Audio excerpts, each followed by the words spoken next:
Христос воскресна, навистина воскресна. Недела 22 часот, емисија во центар на YouTube. Јас сум Васко Ефтов, почитувани гледачи, а вие сте на вистинското место. Зошто? Бидејќи во наредните 45 до 50 минути и вие и јас имаме право да знаеме вистината. Во моментот кога ја снимаме оваа анализа е петок, 19 часот. 21 час по емитувањето на вчерашната емисија. 36.000 прегледи во моментот има вчерашната емисија, почитувани гледачи. Во услови кога едва и чекавте да излезете од дома, кога едва и чекавте да има продолжен викенд, во услови кога имаше фудбалски надпревар, одличен фудбалски надпревар Манчестер Юнайтед Рома, 36.000 гледаност после 21 час. Јас не можам ништо друго да кажам, освен благодарам и се поклонувам пред вашата доверба, бидејќи вие тоа го заслужувате. Човек да клекни и да се поклони пред вашата доверба. 36.000 прегледи за 21 час. Фала многу. Денес е Великден, јас има ветување дека нема да имаме емисија на Великден, дека е нормално барем еден голем христијански празник во годината да нема емисија, бидејќи живеете веќе 12-14 месеци под одредени тензии, одредени стравои, карантини, коронавирус. Некои го прифаќаат, некои не го прифаќаат. Меѓутоа сите сме погодени со тој коронавирус. Погодени сме, ако не здравствено, погодени сме финансиски, со работење, со грижи, што ќе биде со Македонија, што ќе биде со светот. Сите сме под одредени тензии. И кога е вака голем христијански празник, еден дел од граѓаните луѓето сака да се опушта, што е сосема нормално, природно. Јас ветив дека нема да има емисија за Великден, меѓутоа знаете, ако нема вечерва емисија, тоа ќе беше како изневерување на вашата доверба. Јас тоа така го чувствувам и направив напор, се вратив од Гевгелија, дојдов во Скопје само да ја снимам ова анализа, повторно ќе се вратам во Гевгелија. Реков дека анализата ќе трае 35 до 40 минути, ајде да видиме дали ќе го исполнам митувањето, дали навистина ќе трае 35 до 40 минути или ќе запукам некоја анализа во трајање од 1 сат, ќе видиме на крајот на емисијата. Во изминатите две емисии го третиравме прашањето на 27 април или настаните поврзани со 27 април 2017 година и разврските кои произлега од тие настани поврзани со 27 април 2017 година. Тоа е емотивен момент, почитувани гледачи. Кој имате емотивен момент, кој имате емоција, тогаш немате рацио. Вие не можете со рационални објаснувања да објасните одреден емотивен момент. Тој емотивен момент го дели македонското општество на два дела. Како со топал нож која се дели, која се сечи путар. Едните навиват за, другите навиват против. И тешко може да најдете НЗС, некоја работа која ги спојува тие два дела на македонската јавност, на македонското ткиво, на македонското општество. И велам остана неколку работи, 1 до 2 минути кои би сакал да ја кажам за 27 април и тука да ставиме точка на оваа фаза. Ке има нова фаза. Има судење на Трајко Ваљановски, има судење на целата таа екипа, таму се големи казните, ако има пресуди, најмалку се 15 години казните, и ако таму има пресуди, ако тие луѓе бидат обвинети во тој случај кој се води, кој што се очекува наredните неколку месеци да има и судска разврска, тогаш ќе имаме дополнителна ескалација на целиот овој случај. Затоа велам 1 до 2 минути на почеток за одредени работи кои не успеав да ги кажам или да ги дообјаснам во изминатите две емисии кои беа посветени на настаните 27 април 2017 година. Ете, почитувани гледачи, јас не можам тоа да го бранам со правни аргументи. Тоа што се случува на 27 април 2017 или тоа што се случи на 27 април 2017 година, јас многу тешко можам да го бранам со правни аргументи. Бидејќи правните аргументи не се ни на моја страна, не се ни на страна тие луѓе кои лежат во затвор или кои се судени на казни подолги од 10 години, 13, 14, 15 или 16 години. Ке се обидам на почетокот да го цитирам членот 313 од Кривичниот законник и мислам дека кога ќе го цитираме тој член 313 од Кривичниот законник, многу работи ќе станат појасни. Ајде прво да го цитираме тој член и потоа ќе искоментирам се што мимо останато не е искоментирано во врска со 27 април 2017 година. И веќе го цитирам, ама буквално до зборка цитирам член 313 од Кривичниот законник, за да не направиме одредена грешка. Тој што со намера, внимавајте, тој што со намера да го загрози уставниот поредок или безбедноста на Република Македонија, ќе предизвика или сериозно ќе се закани, значи ќе предизвика или сериозно ќе се закани со предизвикување експлозија, немавме во конкретниот случај експлозија, пожар, поплава или друго општо опасно дејствие или акт на насилство, тука имаме акт на насилство, законодавен дом, парламент, претепување на зведен села, тепање ниниот премиер Зоран Заев и така натаму, создавајќи чувство на несигурност, ние имаме чувство на несигурност, или страв кај граѓаните, ќе се казни со затвор од најмалку 10 години. Член 313 на кривичниот законник на Република Македонија. И кога ќе прочитате овој член 313 на кривичниот законник на Република Македонија, со какви правни аргументи јас да ги бранам тие луѓе? Таму имам и мои пријатели, луѓе со кои сум бил близок, со кои сум се дружал, со кои сум комуницирал. Еден ден пред апсењето на Јане Ченто, ние сме пиеле кафе во Трент, кафичот Вајредро. Тамо се гледам со Сотир Костов и со Крсто Јовановски, тоа го кажавме во интервјуто со Крсто Јовановски. Но тоа кога го цитирам и кога го читам членот 313, тогаш ја состанувам разоружен, без правни аргументи, било што да кажам. Затоа се обидам и во ова и во претходната емисија да наметнам една човечка димензија, бидејќи ние мислам дека сме зрели за човечко помирување. Кој не сгрешил во животот, тоа 5 пати ви го повторувам, па да не сгрешат и овие луѓе, да не сгрешам јас. Тој што не сгрешил нека фрли прв камен. Сите сме ние грешки, некој помалку, некој повеќе. Меѓутоа, кога ќе дојдеме на теренот на правни аргументи, ние сме разоружени, бидејќи немаме што да понудиме како правни аргументи. Знаете, кога вие нема да имате правни аргументи, тогаш почнувате да лажите. Па пуштате разни снимки, разни бомби, разни спинови, разни лаги. И тогаш се обидувате да направите една таква карма каша, да направите една таква кал, една таква блювотина, каде што сите ќе бидат виновни, знаете, каде што ќе се обидите да изjednačите се и се што во Република Македонија. Мислам дека е дојдено време да престанеме со тие лаги, спинови, лажно морализирање или лажно напаѓање, да ги решаваме клучните политички проблеми и процеси во Република Македонија. Затоа велам, ајде да се обидиме со една човечка димензија да пристапиме на сите проблеми. Тепаните и тепачите да се смират, бидејќи тоа е единствен начин да се оди напред. Меѓутоа, ако повторно промашиме, ако повторно на тие уличари, битанги, пробисвети, тој социјален олош им дозволиме со разни мали бомбички, измислени лаги и спинови, повторно да ја контаминират сцената, ништо не сме направиле. Ништо нема да можеме да направиме, се дока им дозволуваме и им се сплашиме на тие битанги, на тој олош на социјалните мрежи, ние ќе капитулираме пред нив како држава. Јас нив не им се плашам. Напротив им велам, дечки, вие сте социјален олош. Вие сте социјален олош и на Твитер, и на Фејсбук, и во реалниот живот. Со вас не треба да се комуницира, ваш човек не треба да ви се плаши. Вие сте за презирање. Едноставно, треба човек да ве помножи по нула. Јас тоа го правам. И затоа велам, немојте да им дозволиме на тој олош да не го контаминира живењето, да не го контаминира просторот, бидејќи никогаш нема да можеме да си грешиме проблемите, се доека функционираме и работиме и го третираме како многу битен фактор тој олош на социјалните мрежи. Мислам дека беше 2009 или 2010 година, не ме држите за збор, во рамки на емисијата во Центар имавме направено некоја варијанта на реално политичко шоу. 3 или 4 емисии траеше тоа. Не помина добро кај гледачите, се откажавме бидејќи беше премногу скапо, меѓутоа тоа беше период на реални шоуа, Вики, Кики, така натаму и така натаму. Народот гледаше на еден телевизија такви реални шоуи и решив дека можеби е дојдено време да направиме одредено реално шоу, обичните граѓани или членови на Васко фан клуб, тоа беше на голема група, 100.000 членови, подоцна ми укина таа група, направив нова и таа ми укина и сега е трета со само 37-8.000 членови, да направам одредено реално шоу обичните граѓани, членови на Васко фан клуб во улога на политичари. Имаше едно мешано друштво, беа некаде 20-30 луѓе кои учествуваа во тие реални шоу во рамки на емисијата во Центар. Едниот беше Замир Мехмети, братот на Ермира Мехмети. Вториот беше Дритон Кучи, значи еден од нив беше Дритон Кучи, подоцна стана министар во една од владите на Никола Груевски и беше Јане Ченто. Значи таа екипа, гледате како животот, почитувани гледачи, знае да се поигра со луѓето. Како заврши различно сите тие луѓе и членови на тоа реално шоу. Јане Ченто, во наводници уставобранител, е осуден на поголема затворска казна од 10 или 14 години.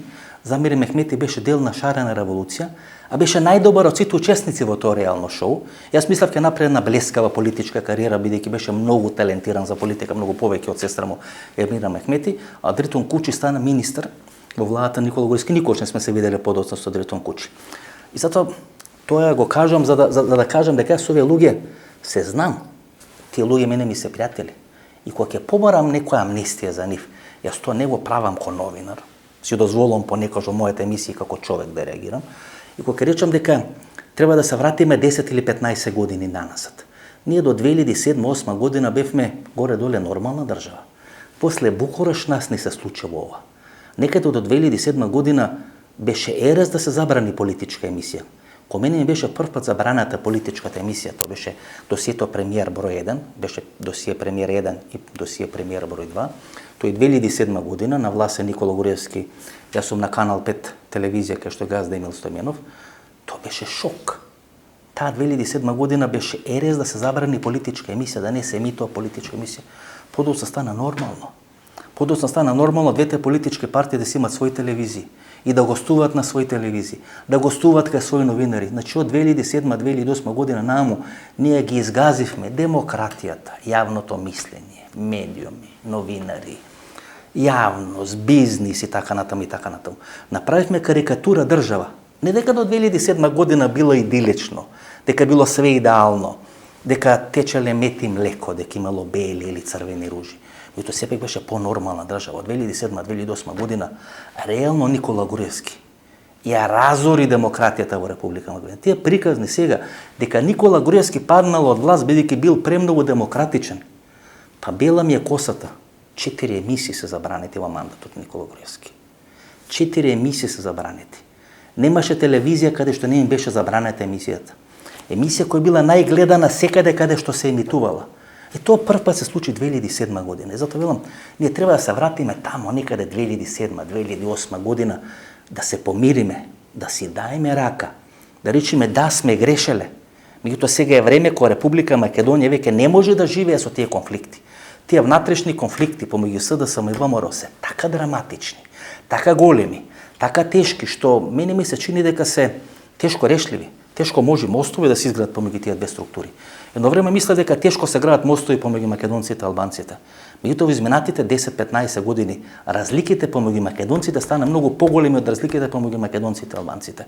И мислам дека сега се наоѓаме во една фаза, горе-доле се гледа некој крај на коронавирусот. Дали ќе трае уште пола година, уште една година или 2 години, ќе има крај еден ден и на таа пандемија. Ние ќе мораме да се свртиме кон иднината. Сега е моментот кој треба на политички план да поставиме темели кои ќе однесат во иднината. Може би со ова тие моменти сега, и ајде да се обидеме да ги искористиме тие моменти. Го слушав председател Стево Пендаровски на Канал 5 телевизија во четвртокот. Тоа чувство кое го имам веќе подолго време, тоа чувство беше потврдено. Човекот е тешко разочарување, почитани гледачи. Коментираше тамо за 27 април, па било тероризам, па не било тероризам, па било загрозување на уставниот поредок, па било тепање или претепување, така натаму и така натаму. Председател на држава не смее да прави две работи. Да оценува затворски казни и да оценува судски пресуди. И тоа го направи Стево Пендаровски. Стево Пендаровски бил адвокатски приправник пред да биде вработен во Министерството за внатрешни работи. Кога сте вие адвокатски приправник, вие треба да знаете дека како политичар не смеете да толкувате судски одлуки. Па ни Христијан Мицковски, ни Зоран Заев тоа не го правеле. Председателот на државата во интервју на една национална телевизија излегува и вели дека судските казни биле преголеми за 27. Според негово мислење, судските казни биле преголеми за 27 април. Па тоа јас не си да го золам да го кажам, као новинар. Ко новинар имам право да коментирам, имам право да анализирам. Коментари и анализи ниту со законот за клевета не се третирани, ко станува збор за новинарите. Меѓутоа не смее шеф на државата, во наводници не смее татко на нацијата да го прави тоа. Тоа е недозволиво, тоа е недопуштено. Стево Пендаровски тоа го правеше на Канал 5 телевизија. Едно бледо, очено издание. Не знаеше што да прави со раците. Немаше контрола врз себе и врз нервите. Се вртеше во столчето, потоа аголо 45 степени. Му се обраќаше на новинарот на колегата Гоце Михајловски на ти. Како да се пријатели и да пијат кафе во Манда, а не да се на телевизиско интервју, како одговорен уредник на таа телевизија и како председател на државата. Затоа велам, Стево Пендаровски ми се чини дека ќе биде најголемото разочарување. Најголемото разочарување или најголемото промашување на СДСМ во изминатите 4 или 5 години. Покажа елементи кои се загрижувачки елементи. Кога шеф на држава ќе си дозволи да толкува, да проценува судска казна, правна постапка, судска одлука, да кажува дали е тероризам, дали не е тероризам, тука веќе е крај за правната држава. Ние така имаме кревка правна држава. И ако јас сум кажал пред 3 или 4 години, едно недопустиво Зоран Заев, против кој се водеа тога судски постапки, да биде начело на координативното тело за реформи во судството, Исто така и сега е недозволено шефот на државата да ги толкува судските одлуки и да ги толкува судските казни. Тоа не смее да го прави ниту подразно. Знаете, го постан тука прашањето, што беше атентатот на Киро Глигоров? Тероризам или загрозување на уставниот поредок на Република Македонија? Да, остана жив човекот, меѓутоа беше нападната институцијата, председател на државата. Што беше атентатот на Зоран Џинџич, премиер на Република Србија? Тероризам или загрозување на уставниот поредок? И на крајот на криштата, правна формулација на одредено дело е битна како ланскиот снег, ако ви имате загрозување на уставен поредок на држава. Дали тоа ќе го наречите тероризам или ќе го наречите антитероризам? Тоа е тотално небитно. Имаме загрозување на уставен поредок. Една власт, која се уште власт и која не може да формира влада, спречува друга власт да дојде на власт во Република Македонија. Дали е изборот на Талат Џафери законски или не е законски? Тоа ќе одлучи судот во Република Македонија. Не јас, не председателот на државата, тој ќе одлучи. Редовниот суд, тој ќе одлучи Уставниот суд во Република Македонија. Меѓутоа, ние треба еднаш за секојаш да научиме. Лидер на опозиција, премиер на држава, председател на држава, не може така ноншалантно да толкуваат судски казни, да оценуваат судски казни, да оценуваат правни постапки. Па што тогаш порака им праќаме на граѓаните? Тие и така не веруваат во ова судство, тие така не веруваат во ова држава. Ако ние си дозволиме надвор од судските органи да се правиме поголеми суди од судиите и да толкуваме судски одлуки, не да ги толкуваме, туку да ги критикуваме и да мериме ние според нашите размислувања колку треба да биде казнато за одредено дело, колку треба да биде казната според Стево Пендаровски за претепување на зиден села.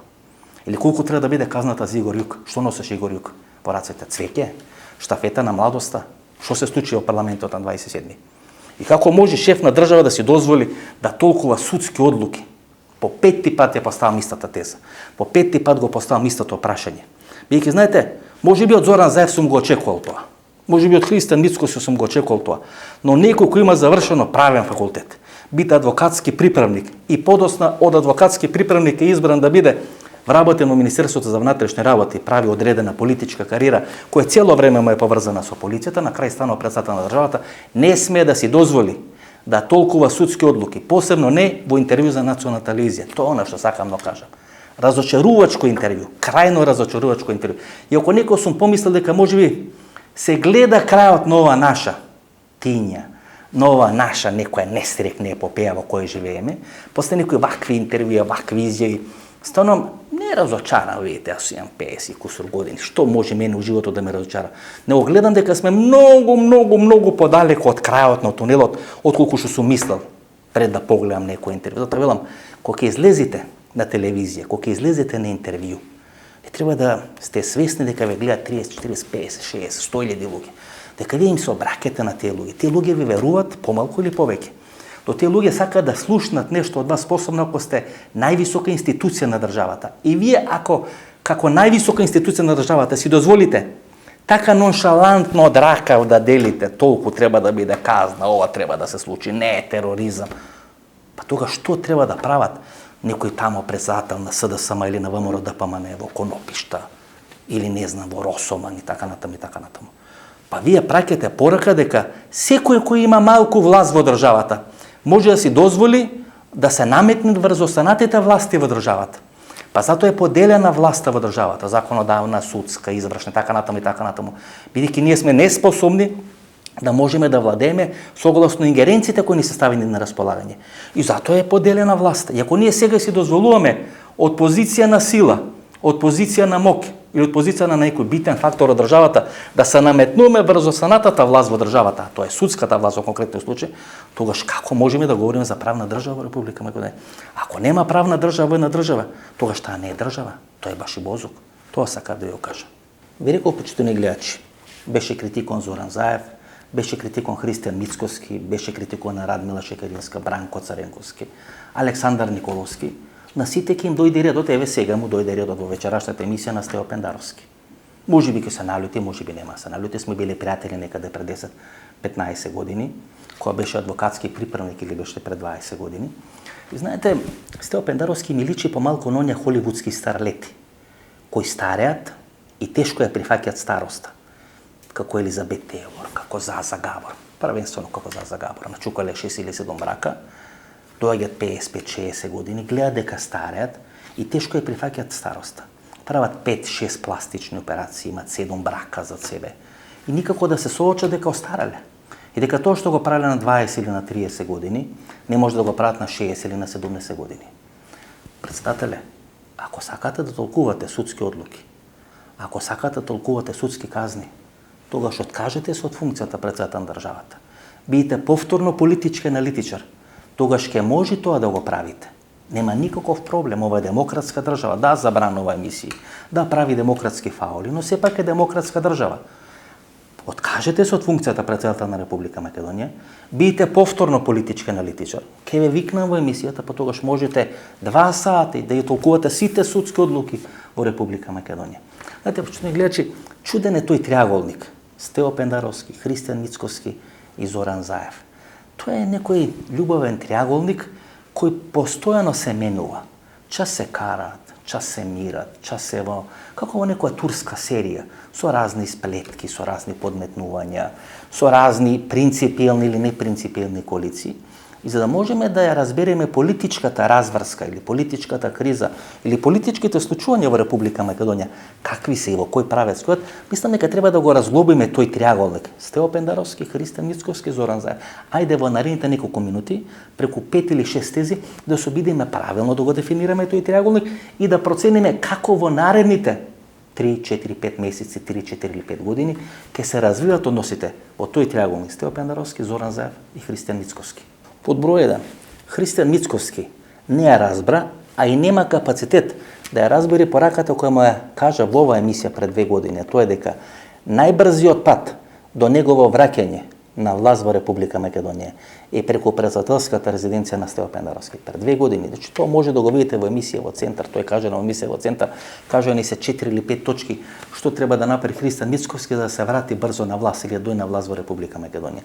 Едната или клучната точка е дека патот до власта е најбрз преку председателската резиденција на Стево Пендаровски. Гледате што прави Христијан Мицковски Стево Пендаровски. Час се мири, час се кара. Час му признава легитимитет, час не му признава легитимитет. Дори мислам дека Христијан Мицковски не е ни политички способен да може да ја разбере таа порака. Ако ја разбереше таа порака, дека е најлесно премиер на владата ќе стане со помош на Стево Пендаровски, тој досега 100 пати ќе се здруеше со Стево Пендаровски. И сега тука е дилемата. Зошто го прави изборот на Зоран Заев? Дали тоа го прави бидејќи смета дека Зоран Заев може многу повеќе да му помогне?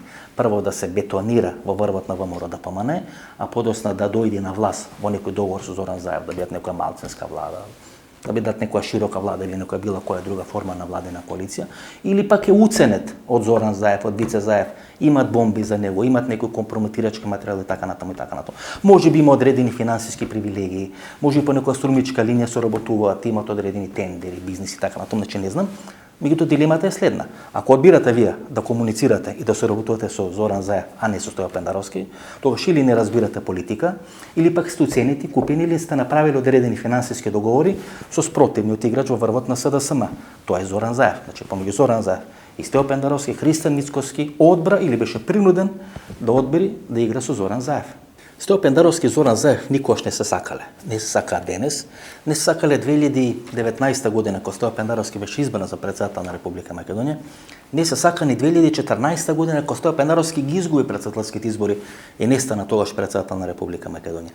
Наставно стана збор за две животни и две политички различни стојалишта.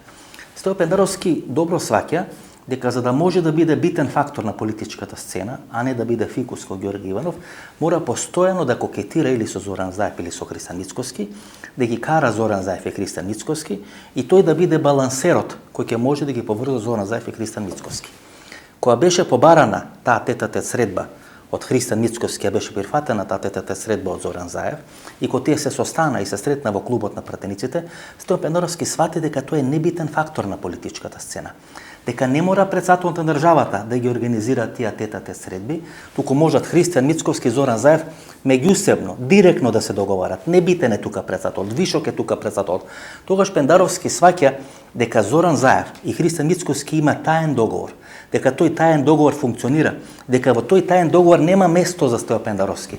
Е тука е нервозата на Стево Пендаровски. Тука треба да ги бараме причините за нервозата на Стојан Пендаровски и Стојан Пендаровски сега се обидува да најде место под сонцето. Сите овие изјави поврзани со 27 и со други настани во Република Македонија, каде што Стојан Пендаровски сака да се дистанцира од СДСМ и од Зоран Заев, всушто значат барање на Стојан Пендаровски на место под сонцето. Ако Стево Пендаровски сака да биде колку толку битен фактор на политичката сцена, мора да се дистанцира од Зоран Заев, мора да се дистанцира од СДСМ на Зоран Заев, треба колку толку да ги подобри тие односи со Христан Мицкоски. Тој праќа сигнали дека сака да ги подобри тие односи со Христан Мицкоски, меѓутоа ми се чини дека во овој момент тој тандем Христан Мицкоски и Зоран Заев е толку силен и толку тврд ко бетон и дека Стојан Пендаровски има многу мали шанси во моментот да го растури, да ја растури таа коалиција помеѓу Зоран Заев и Христан Мицкоски. Зоран Заев кажа една изјава, тој кажа пред неколку дена дека секој премиер треба да има мандат најмногу во трајање од 8 години, значи 2 премиерски мандати. И дека секој премиер кој ќе добие трет мандат, дека губи контакт со реалноста. Тоа кажува дека Зоран Заев смета дека ако го истера мандатот до крај 2024 година, дека тука ќе заврши неговата премиерска кариера. Дека се што ќе биде повеќе од тие 8 години на чело на македонската влада, ќе значи дека тој ја губи контактот или го губи контактот со реалноста. Што ќе прави Зоран Заев 2024 година? Дали ќе оди во политичка пензија? Дали ќе остане лидер на СДСМ? Или можеби ќе се кандидира на тогашните претседателски избори, ќе покаже времето. Но ако Зоран Заев каже категорично, без разлика колку лажи, без разлика колку лажни работи има кажано, мислам дека сега беше искрен и каже дека тој смета дека 8 години премиерски мандат е доволен и дека се што е над 8 години веќе значи губење на контакт со реалноста. И дека Зоран Заев, ако издржи од 2024 година, ќе заврши својата премиерска кариера. Што ќе се случи ако Зоран Заев покаже амбиција да биде претседател на државата? А такви амбиции има и Стево Пендаровски. Гледате, финалето на конфликтот во СДСМ ќе биде 2024 година. Не сега, без разлика што сега ќе се случува. Финалето на конфликтот во македонската левица. Ајде да го дефинираме Стево Пендаровски дека е дел на македонската левица, иако поголем дел од неговата кариера е поврзан со доста Димовска и со ВМРО ДПМН. Финалето на тој конфликт во македонската левица, кај што ќе биде на купче ставено со од Бранко Царенковски до Зоран Заев, ќе биде 2024 година. Ова сега увертира некако испипување на пулсот, на покажување мускули, така натаму и така натаму. Големиот конфликт во левицата ќе биде 2024 година. Зоран Заев има 3 проблеми. Од кандидат за Нобелова награда, на што го предлагаше или што го предлагаше Нано Ружин, одеднаш Зоран Заев стана премиер за домашна употреба.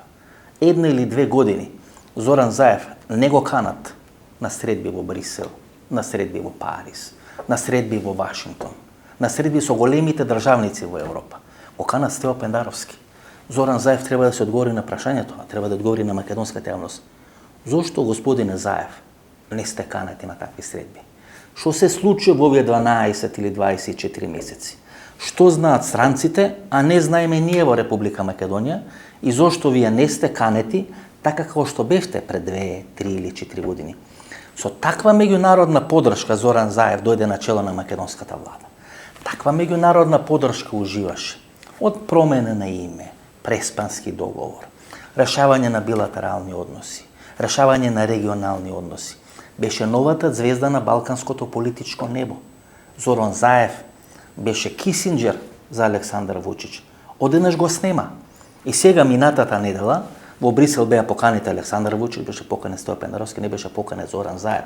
Зоран Заев и неговите соработници ќе треба да се одговорат на прашањето каде се смени приказната, каде се смени наративот. И одеднаш од човек кој уживаше безпрекорна, максимална меѓународна поддршка, сега веќе нема таа поддршка. Или барем не е видлива таа поддршка. Бидејќи од кога Зоран Заев немал средба со Ангела Меркел, од кога немал средба со министерот за надвршни работи на Америка, со некој висок функционер на француската администрација, Макрон, министер за надвршни работи, така натаму, така натаму. Мислам дека последните средби од таков вид беа пред корона пандемијата што се случува во светот.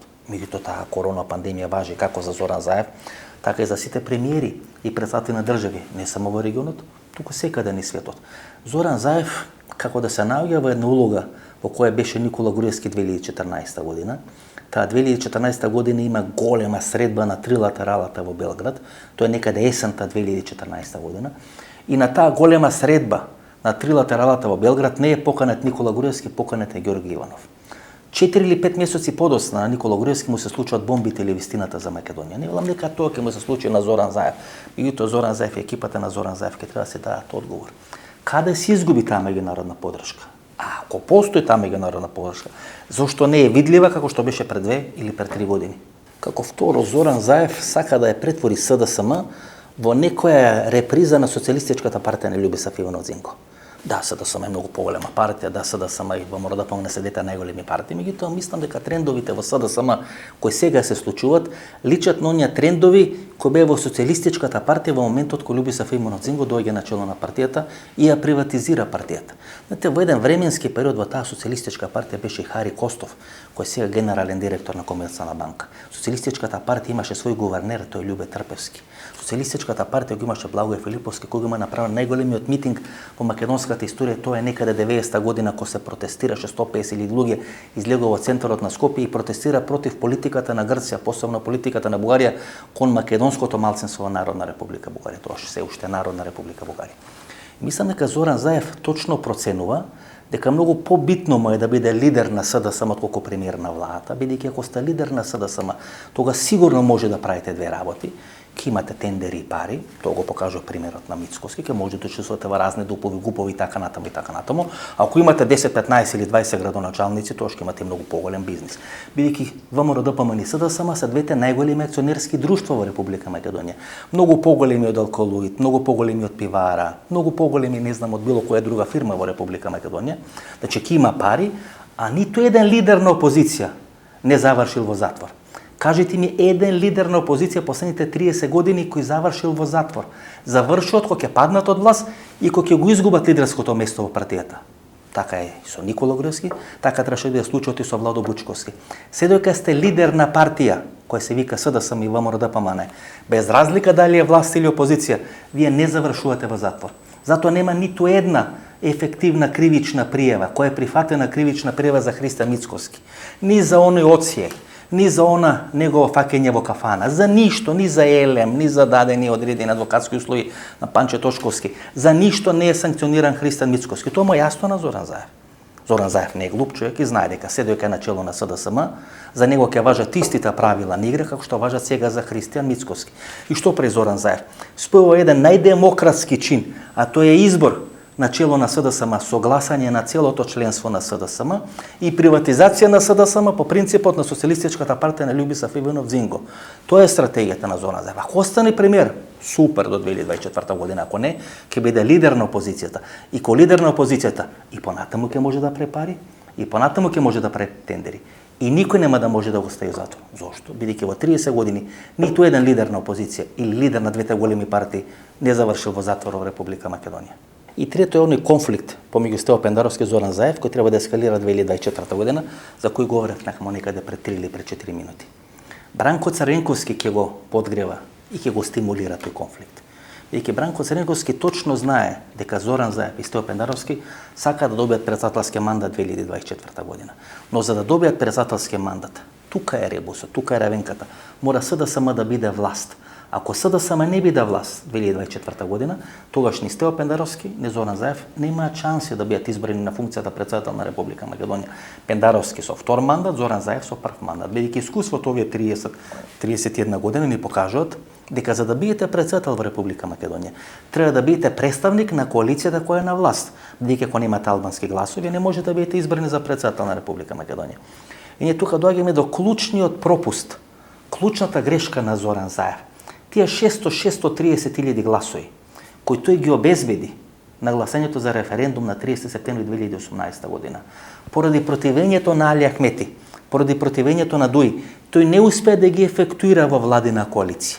И со таква владина коалиција да го реализира концептот едно општество за сите.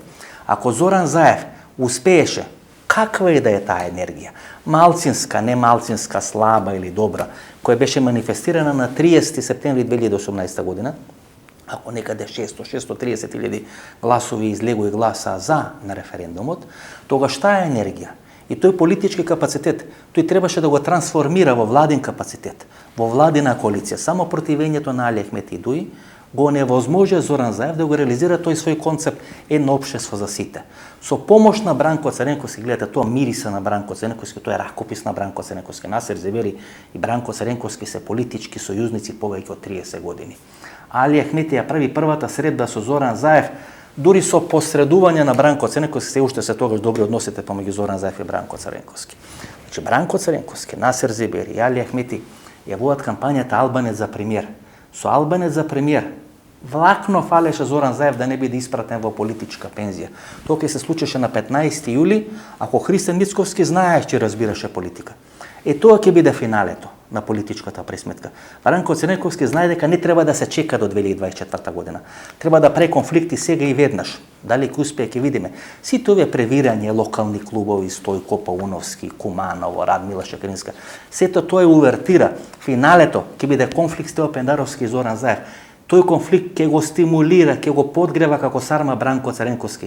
Тој е единствен начин, единствена шанса на Бранко Цренковски или човекот кој се фали дека е татко на СДСМ, дека СДСМ е негово ДНК. Оде на СДСМ не е негово ДНК, ова е СДСМ на Зоран Заев, тама нема место за Бранко Цренковски. Суетата на големиот Бранко Цренковски тоа не може да го поднеси, затоа Бранко Цренковски ќе направи се ова се мали ситни игри, ова со локални избори, некои листи кои ќе излегуваат на локални. Тоа се ситни игри. Финалето ќе биде конфликт Стео Пендаровски и Зоран Заев, тој конфликт ќе подгрева Бранко Цренковски. И доаѓаме до третиот дел.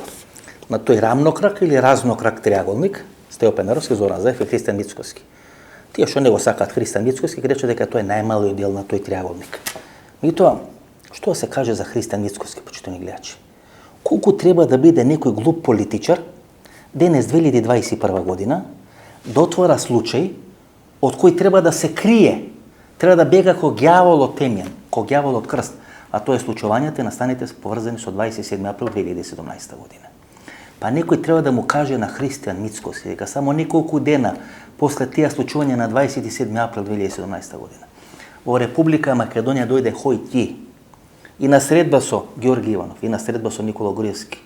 Јавно им се закани дека ВМРО ДПМН ќе биде прогласена за загроза за безбедноста во целиот регион, ако не дозволат мирно примопредавање на власта во Република Македонија.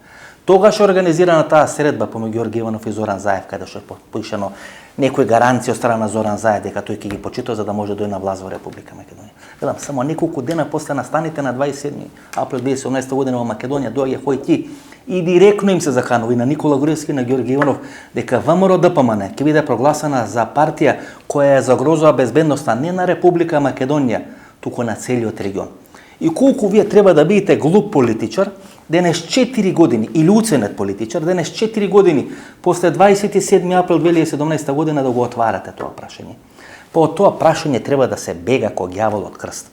Тоа ништо не носи добро на ВМРО ДПМН. ВМРО ДПМН на 27 април 2017 година ќе беше прогласена како терористичка партија. Не овие луѓе што ќе бидат прогласени или биле прогласени како терористи. ВМРО ДПМН беше под опасност да биде прогласена како терористичка партија. 4 години ВМРО ДПМН не игра фудбал на главниот терен. Не е ни на трибините на стадионот. Туку е тамо некаде во некој парк позади стадионот. И наместо полека да се враќа, крачка по крачка, што би рекол Никола Клюсев, прво на трибините, подоцна на теренот, овој политички шутрак го отвора проблемот на 27 април 2017 година. Не само што го отвора, туку вели тоа не е тероризам. Биотероризам било со пратеничката која дошла од Битола во скафандер да гласа во македонскиот парламент. Па има ли некој нормален тамо во ВМРО ДПМН да му каже на човекот да молчи, 6 месеци да го затвори жена му дома, да не дава никакви изјави, да не излезе од дома, ВМРО ДПМН ќе биде власт во Република Македонија. Значи за ВМРО ДПМН да биде власт, ја менјам целата стратегија. Нема потреба да комуницира со Стео Пендаровски, нема потреба ништо да прави. Само Христијан Мицковски, Александар Николовски, Илија Димовски, Антонио Милошевски 6 месеци да бидат затворени, да немаат пристап до медиуми, да немаат пристап до социјални мрежи. Ако тоа некој го направи ВМРО ДПМН за 6 месеци ќе биде власт во Република Македонија. Па тоа истото се случуваше со Трифон Костовски 2005 година. Во моментот кога Трифон Костовски, штабот на Трифон Костовски реши да не се појавува на јавни настапи, да не зборува, или помалку да има во медиумите Трифон Костовски се прошета на тие избори. Инаку постоеш опасност да не победи на тие избори. Исто сега треба да се случи со Христо Мицкоски. Некој таму во ВМРО ДПМН треба да земи клjuč, да ги заклучи овие 4 играчи во некоја просторија, 6 месеци да им дава храна, вода, пијачки, све што им треба, ама да не се појава до медиуми. Тогаш ВМРО ДПМН сигурно ќе стане власт и ќе победи СДСМ на Зоран Заев. И кој е третиот играч? Александар Василевски Нинџа. Лето, кој е хајка, кој е харанга се води против Александар Василевски Нинџа. Како да е Доналд Трамп лично и персонално, а не како да е представник на криминалното милје во Република Македонија. Па Нинџа е Минџа, па Нинџа е Јуда, Нинџа е Олош. И кој е гревот на Александар Василевски Нинџа? Ја кажа шемата на тоа што се случило на 27 април 2017 година. Па ако Александар Василевски Нинџа е Јуда, купен од Зоран Заев, ако е Минџа, тогаш зошто му дававте значка на ДБК? Што го пуштавте да биде присутен на 8 спрат во Белата палата Христо Татарчев? Зошто ви ги знае сите тајни, ако е тотално небитен?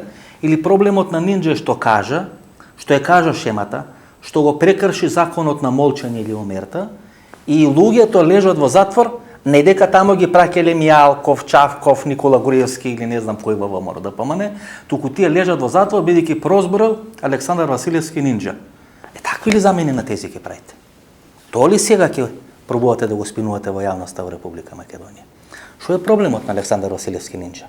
Дека братот на Александар Василевски Нинџа на 27 април 2017 година со Никола Груевски во Виена, дека таму во Виена се Александар Никола Груевски и братот, како шеф на обезбедување, братот на Александар Василевски Нинџа. Тоа ли се плашите? Преку тој телефон ли се давани инструкции што да се прави? Таа ли шема ве плаши? Тоа ли сега треба да го скриете и затоа водите таква кампања на Александар Василевски Нинџа, не треба да му се верува? Па ако не треба да му се верува, што му дававте значка на ДБК? Што го правевте раноправен на масата? Ако е Олош, ако е Јуда, ако е Минџа, што седел со вас на масата? Што сте пиеле, јаделе со него? Што сте се договарале со него ако е никаков? Ако е криминалец? Ако е криминалец на кој не треба да се верува?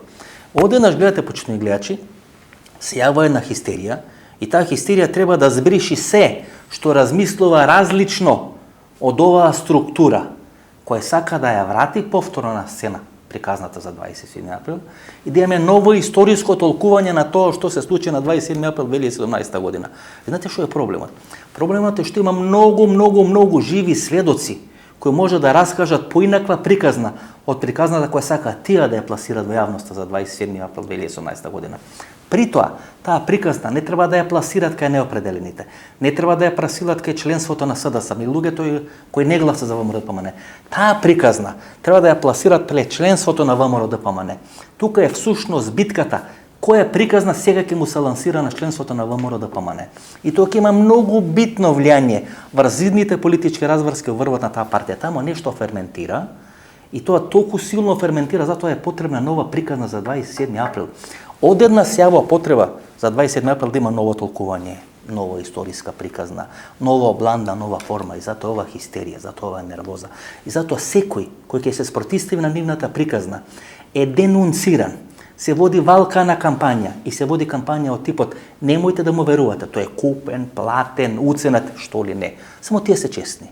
Само тие се позитивни. Само тие се патриоти, само тие работат во интерес на Република Македонија. Секој кој размислува различно од нив е или купен, или е платен, или е Јуда, или било што друго. Тој е нечовек, со него не се разговара, не треба да се слуша, не треба да му се верува. Ево таков филм се влезени. Знаете што е проблем на тој филм?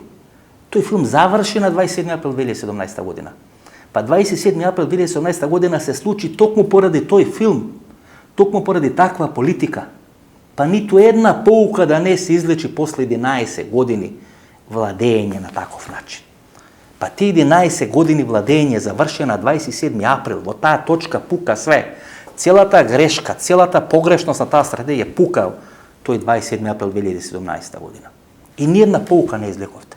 И повторно има луѓе кои се купени, кои се продадени, кои се јуди, на кои не треба да им се верува, кои треба да бидат шиканирани, омаловажувани, денунцирани. Дувло ке треба да биде пуштен на најако, на најсилно. Овие структури на Завиша филм треба да бидат пуштени на најако. Зошто? Бидејќи вие не сакате да се соочите со реалноста. А реалноста е, дечки, на 27 април заврши една политика заврши на неславен начин. Не можеме ние Вардар да го враќаме од Солун кон Гостивар. Доека сме живи, 1000 години после нас, како што било 1000 години пред нас, Вардар ќе тече од Гостивар до Егејско море. Нема да тече назад. Тоа што помина на 27. април 2017 година, не можете да го вратите назад. Вие не можете да дадете нов наратив. Вие не можете да дадете ново историско толкување. Вие не можете да дадете нова приказна. Па може вака да се свртите. Може сите да ги убиете. Ќе остане еден човек, мислам политички да го убиете, медиумски да го убиете. Ќе остане еден човек кој ќе ве каже вистината. А вистината е дека на 27. април 2017 година не заврши кариерата на Јања Ченто, на Игор Јук или на луѓето кои лежат во затвор. Заврши кариерата на Никола Груевски. Ко тоа ќе го разберите.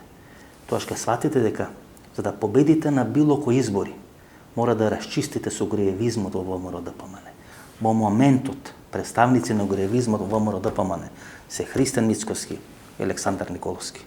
И зашто Христијан Мицкоски прифаќа да учествува во оваа приказна? Прифаќа поради две причини. Првата може да му се распадне партијата, бидејќи влијанието на Никола Груевски е се уште многу силно во ВМРО-ДПМН, и второ може да биде сменет од лидерската позиција.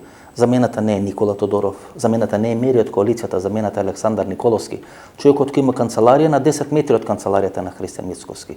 Човекот кој дава она изјаве дека има сон како Мартин Лутер Кинг за 2 сати со брз воз да се стига од Солун до Скопје. Тоа го напиша пред неколку дена на социјалните мрежи. Гледате која е тоа иронија, која е тоа пародија. Човекот списка 137.000 евра како патни трошоци, го нарекува и го зафаркава дека е Ацо Керозин, на име патни трошоци за патување од Охрид до Скопје како пратеник во македонскиот парламент, иако живееше во Скопје, сите знае, тој не размислува да има брз воз од Охрид до Скопје, за да не мора да земи нови 137.000 евра на име патни трошоци, туку размислува да има брз воз од Скопје до Солун. Тој човек е замената на Христијан Мицкоски. Тој чека грешка на Христијан Мицкоски, се гледа кој еден лидер на ВМРО-ДПМН. Во ноември минатата година размислуваше да му направи пуч на Христијан Мицкоски, тоа не се случи, бидејќи некој му гарантираше дека ќе има мирен трансфер на власта во ВМРО-ДПМН после локалните избори. Сега, после тетата средбата Мицкоски-Заев, веројатно Александар Николовски и Никола Груевски сватија дека Мицкоски, можеби со поддршка на Зоран Заев, не би прифатил мирен трансфер на власта во ВМРО-ДПМН. И тука е сега таа тензија, тука е таа хистерија, што ќе се случи во врвот на ВМРО-ДПМН. Ако има хистерија во односите Стојо Пендаровски, Бранко Цренковски, Зоран Заев и се случат турбуленции во СДСМ, турбуленциите во ВМРО-ДПМН се поврзани со Никола Груевски. Што ќе биде со Никола Груевски? Ако падне Виктор Орбан, паѓа Никола Груевски. Каде ќе се врати Никола Груевски? Тоа е прашањето за $1 милион. Поради тоа прашање е хистеријата, целата хистерија поврзана со 27. април. И сите овие приказни, Јордан Орце Камчев е македонски Навални, гледате, колку ја поценуваат нашата интелигенција. Јордан Орце Камчев бил македонски Алексеј Навални и тој се спротивставувал на Путин, како што Алексеј Навални се спротивставува на Путин, така Јордан Орце Камчев се спротивставувал на режимот на Зоран Заев. И поради тоа што се протестувал на режимот на Зоран Заев, Јордан Орце Камчев е ставен во притвор во трајање од 60 дена. И ако е Зоран Заев Владимир Путин, тогаш не може да биде Никола Груевски Владимир Путин. Гледате која е приказната, почитувани гледачи. Зоран Заев е Путин, Јордан Орце Камчев е во затвор бидејќи се борел против Путин. Го срушил СЈО и тоа никош не може да биде просторно од Зоран Заев. И не е во притвор бидејќи правил танге франге, бидејќи е фатен во криминали со раците до лакти, туку е во притвор бидејќи се спротивставува на режимот на македонскиот Владимир Путин, тој е Зоран Заев. Тоа е сега хистеријата во ВМРО-ДПМН. 3 или 4 судбини се во прашање. Сашо Мјалков, Никола Груевски, Јордан Орце Камчев, можеби Христијан Мицкоски, Александар Николовски. Тоа е тој триаголник, четириаголник, петаголник. И разврските во ВМРО-ДПМН ќе зависат од разврската на нивните животни и политички судбини. Уште две работи да кажам во политичка анализа. Првиот дел е оној non-paper, или втор non-paper кој се појавува на Балканскиот полуостров. Првиот non-paper беше увертира, тој беше non-paperот на Јанша. Кога сите се дистанцира од тој non-paper, сите ние кои се бавиме со политика знаевме дека мора да има втор non-paper, бидејќи не се застанува на еден non-paper. Вториот нон-пейпер е многу опасен за Република Македонија. Делови од содржината на тој нон-пейпер, втор нон-пейпер, каже Александар Вучич, тој вели дека од него се бара да признае независност на Косово, но му се гарантира дека ќе има Северно Косово како една посебна енклава, како некој тиролски модел во рамки на тоа независно Косово. Како што вели Александар Вучич, се сомнева дека некоја паметна жена многу попаметна од него, многу полукава од него, многу поитер од него, го има составено тој втор нон-пейпер, дека тој втор нон-пейпер е многу опасен. Им се дава се на србите, а се бара само една работа, да прогласат независност на Косово. Тоа може да биде проблем за Република Македонија. Знаете што ме плаши, почитувани гледачи? Гледате како одеднаш црковното прашање, кој требаше да биде решена со заедничко сослужување на Вселенскиот патриарх Вартоломеј и архиепископот на Македонската православна црква, одеднаш престана да се говори за решавање на црковното прашање.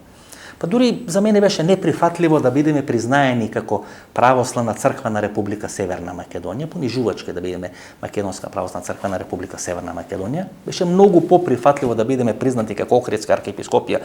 Тоа ми делува многу грандиозно. Ми прави некој историски линк, некој историска врска со Византија, со Цариград, со Македонската династија. Но, да се вратам на суштината. Одеднаш црковното прашање, кое беше пред решавање, бидејќи го туркаше грчката црква, го туркаше под притисок на американскиот амбасадор на Грција господин Джефри Пает, кој е ментор на амбасадорката Кейт Мири Барнс во Република Македонија, беше десна рака во Атина. Одеднаш тоа прашање како да се стави ад акта. Никој не говори за тоа прашање. Ми се чини дека тоа е отстапка на србите, дека српското прашање, решавањето на косовското прашање е многу поважно сега од македонското прашање и се откажа од решавањето на црковното прашање. И тоа црковно прашање не го решава за да не е наљута Српската православна црква, бидејќи Српската православна црква може да му прави најголем проблем на Александар Вучич ако влезе во процес на решавање на косовското прашање. Македонското црковно прашање ми се чини дека е жртвувано поради решавањето на косовското прашање. Затоа ме плаши тој втор нон-пейпер, бидејќи со второт нон-пейпер ние на некој индиректен начин се вклучуваме во решавање на косовското сценарио. Како ќе бидеме вклучени? Директно, индиректно.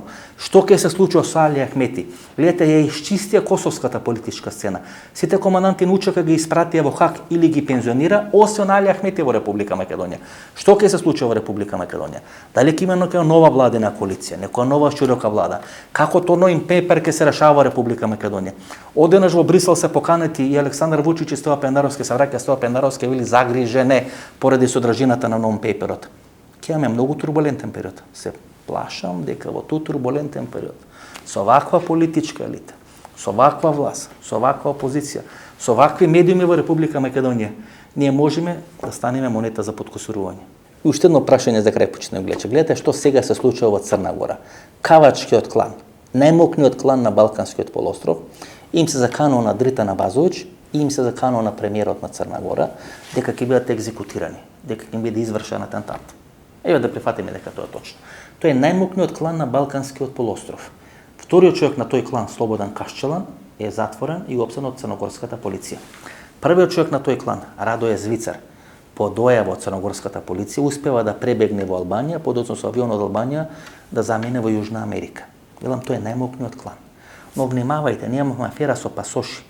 Во рамки на таа афера или во структурата на таа афера со пасоши, на 20 или 3 припадници на Шкалјарскиот клан, кој е конкурентски клан на овој Кавачки клан, им се издадени пасоши. Значи не на припадници на Кавачкиот клан, туку на припадници на Шкалјарскиот клан. Тоа покажува, почитувани гледачи, дека таа операција со издавање на пасоши, не сега, не пред 2, не пред 5, не пред 10 години, постојано, таа операција е контролирана од американските структури, од американската агенција ДЕА. Тие одлучуваат на кога ќе дадат пасоши. Тие кажуваат на кога ќе се дадат пасоши. Пасоши се дават на представници или на лидери или на водачи на Шкалјарскиот клан. Шкалјарскиот клан е во конфликт со Кавачкиот клан.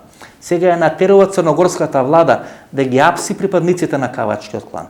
Тоа е суштината на процесите. Ние веројатно сгрешивме, бидејќи освен тие пасоши за кои ни рекоа да ги издадеме американците, сме издали уште 100 други пасоши. Сме ги продавали или некој ги продава по 20, 30, 40 илјади евра. Тука е проблемот. Тука е грешката на властите, ако има грешка на властите или на некои структури во македонското министерство за внатрешни работи. Бидејќи ако американците ви кажат дајте 100 пасоши и ви кажуваат или ви дават список на имиња на кои треба да им дајте пасоши, со сменете идентитет, точно да знаат кои се тие луѓе, како се викаат, каде ќе се движите, каде ќе подадете, вие дајте уште 100 други пасоши. Ќе продадете по 20.000 евра, ќе заработите 2 милиона или 20 милиони евра и ќе стане голема афера во Република Македонија. И таа афера учествувале и ВМРО ДПМН, учествувале и СДСМ. И тука ние ги промашуваме работите. Ќе имаме договор со американците, тие ќе ни дават на писмено што треба да правиме, и ние сметаме дека можеме и дека сме толку интелигентни, толку паметни, што можеме да ги зафркнеме американците. И ако тие ни речат дајте 150 или 100 пасоши, ние ќе дајме 250 пасоши. И 100 пасоши сами ќе дајме. И за тие 100 пасоши ќе заработиме 20 милиони или 2 милиони евра. Тоа е проблемот наш. Така мали џокица размислува. Така мали џокица води политика, води држава, води полиција. И затоа не бива, почитувани гледачи. Бидејќи кога ќе направите договор, кога нешто ќе ви се каже дека можете, требате или не смеете да го направите, вие тоа треба да го почитувате. Така функционира светот. Вие не можете да ставите глава под перница и да речете јас сум главен во Крушево, или јас сум главен во Струмица, или јас сум главен во Куманово и може да направам све што сакам. Не може да правите све што сакате. Не може ни Путин да прави све што сака. Не може ни Џо Бајден да прави све што сака. И во моментот ќе помислите дека може да правите све што сакате, ќе ви се случуваат афери. И ако не извлечете поука од аферите, ќе ве спакуваат ко Никола Груевски. Ќе бидете на гулаш. Но вие нема да бидете на гулаш, ќе бидете на некој друго место. Тоа е пораката на оваа емисија. Имаат право, почитувани гледачи. На Васко Ефтов не треба да му се верува. Реков ке трае анализата 35-40 минути, трае поише од 60 минути. И во право се луѓето, не треба да ми се верува, бидејќи ако кажам дека нешто ќе трае 30 до 40 минути, јас треба тоа да го исполнам. 60 минути анализа, се надам дека ви се допадна. Среќен Великден. Христос воскресна, навистина воскресна. Уште еднаш. Мир Божји за вас, за целата ваша фамилија. Ако ви се допадна емисијата, ново дружење четврток од 22 часот. До четврток од 22 часот, пријатно вечер Македонија, каде и да си.